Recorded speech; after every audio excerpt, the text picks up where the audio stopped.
आप उस आईफोन के मालिक हैं जो आपके हाथ में है, या उस बाइक के जिस पर आप शहर नापते हैं? गलत, आप मालिक नहीं, आप किराएदार हैं। और किराया आप पैसों में नहीं, अपनी उम्र और अपनी आजादी से भर रहे हैं। आज का युवा अमीर दिखने की होड़ में इतना अंधा हो चुका है कि उसने अपनी आने वाली 10 साल की मेहनत आज ही की विरती है।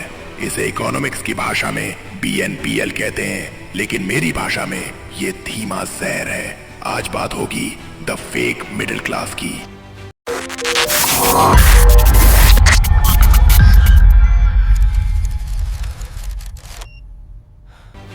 The evolution. कंपनियों ने आपको एक सपना बेचा है, अमीर दिखो। उन्होंने आपकी असुरक्षा को अपना बिजनेस मॉडल बना लिया है। पहले लोग तब सामान खरीदते थे जब जेब में पैसे होते थे। आज लोग तब सामान खरीदते हैं जब पैंट में लिमिट होती है। जूते EMI पर, मोबाइल EMI पर, यहाँ तक कि पिछले हफ्ते का पिज्जा भी BNPL पर। सुनिए, नो कॉस्ट EMI जैसा कुछ नहीं होता। अगर आप प्रोडक्ट के लिए पैसे नहीं दे रहे तो आप खुद एक प्रोडक्ट हैं। आपकी आदतें बेची जा रही हैं। द मैथ ऑफ स्लेवरी, गुलामी का गणित। एक कड़वा सच सुनिए, अगर आप 80,000 का फोन 24 महीने की किस्त पर लेते हैं तो आप सिर्फ फोन नहीं ले रहे, आप अपनी जिंदगी के अगले 730 दिन उस कंपनी के नाम कर रहे हैं। अगर कल को आपकी नौकरी चली जाए, अगर घर में कोई बीमार पड़ जाए, तो बैंक आपकी मजबूरी नहीं देखेगा, वो आपका सुकून छीन लेगा। हम एक ऐसी पीढ़ी तैयार कर रहे हैं जो 25 साल की उम्र में ही लाखों के कर्ज के नीचे दबी है। इसे फाइनेंशियल फ्रीडम नहीं, फाइनेंशियल सुइसाइड कहते हैं। RBI की चेतावनी। भारतीय रिजर्व बैंक के आंकड़ों के अनुसार भारत में घरेलू कर्ज अपने ऐतिहासिक उच्च स्तर पर है। BNPL की ग्रोथ, बाय नाउ पे लेटर मार्केट भारत में 20% से ज्यादा की रफ्तार से बढ़ रहा है। युवा अपनी कमाई का 30-40% हिस्सा सिर्फ गैजेट्स की EMI में दे रहे हैं। The iPhone phenomenon. भारत में बिकने वाले हर 10 में से 7 आईफोन अब फाइनेंस या EMI पर लिए जा रहे हैं। सिबिल स्कोर का जाल।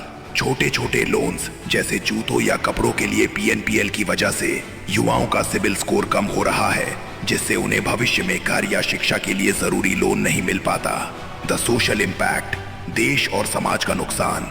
जब एक युवा कर्ज में होता है तो वो रिस्क नहीं ले सकता, वो नया स्टार्टअप नहीं कर सकता, वो देश के लिए कुछ बड़ा नहीं सोच सकता। वो बस सुबह उठता है ताकि शाम तक अपनी किस्त का जुगाड़ कर सके। कंपनियों ने आपको एक चूहा दौड़ में फंसा दिया है। आप भाग रहे हैं पर पहुंच कहीं नहीं रहे। आप बस उस कॉर्पोरेट मशीन के पुर्जे बन गए हैं जो आपकी मेहनत का खून चूस रही है। समाधान और चेतावनी। जागिए, इससे पहले कि बैंक का रिकवरी एजेंट आपके दरवाजे पर खड़ा हो। Rule of 3। अगर आप किसी चीज को 3 बार नकद नहीं खरीद सकते तो उसे खरीदने की आपकी हैसियत नहीं है, उसे मत खरीदिए। Asset versus liability. IPhone liability है, स्किल एसेट है। दिखावे पर नहीं, खुद पर निवेश करें। Delete BNPL apps. ये एप्स आपकी जेब में छेद करने वाले डिजिटल चोर हैं, इन्हें अभी डिलीट कीजिए। याद रखिए, आपकी कीमत आपके गैजेट से नहीं, आपके कैरेक्टर और आपकी बैंक सेविंग से तय होती है। दिखावे की चादर उतनी ही फैलाइए जितनी लंबी आपकी औकात हो, वरना नंगे होने में देर नहीं लगेगी। फैसला आपका है, आपको दिखावे का नवाब बनना है या हकीकत का आजाद इंसान। मुझे पता है मेरी ये बातें आज उन लोगों के सीने में खंजर की तरह चुभ रही होंगी जो इस देश के युवाओं को भेड़ बकरियों की तरह किस्तों के बारे में हाँकना चाहते हैं, जो अपनी तिजोरियां भरने के लिए मासूम सपनों का सौदा कर रहे हैं, जो तुम्हारी मेहनत की कमाई को 0% EMI के जाल में फंसाकर तुम्हारी आजादी छीन रहे हैं। उन्हें मेरी इस आवाज से तकलीफ होगी, और मैं कहता हूं होनी भी चाहिए, क्योंकि जब तक सच करवा ना लगे तब तक वो सच नहीं होता। जो इस मिट्टी से सच्ची मोहब्बत करते हैं, जो इस देश के युवाओं को कर्ज मुक्त और मजबूत देखना चाहते हैं, उनके लिए मेरी ये आवाज एक मशाल है। लेकिन जो इस देश की तरक्की के दुश्मन हैं, जो तुम्हें दिखावे का गुलाम बनाना चाहते हैं, उनके लिए ये अपरिचित का काल है। मैं रुकूंगा नहीं, क्योंकि ये लड़ाई अब सिर्फ चंद आंकड़ों या बैंक बैलेंस की नहीं है, ये हमारी आने वाली नस्लों की आर्थिक आजादी की जंग है। देश की तरक्की के रास्ते में जो भी लालच या मक्कारी बनकर आएगा, उसे मैं बेनकाब किए बिना छोड़ूंगा नहीं। बहुत देख लिया तमाशा, बहुत देख लिया किस्तों का खेल। अब समय आ गया है इस गहरी नींद से जागने का। अपनी आंखें खोलिए, क्योंकि अब अपरिचित लौट आया है आपको आपकी असलियत दिखाने के लिए।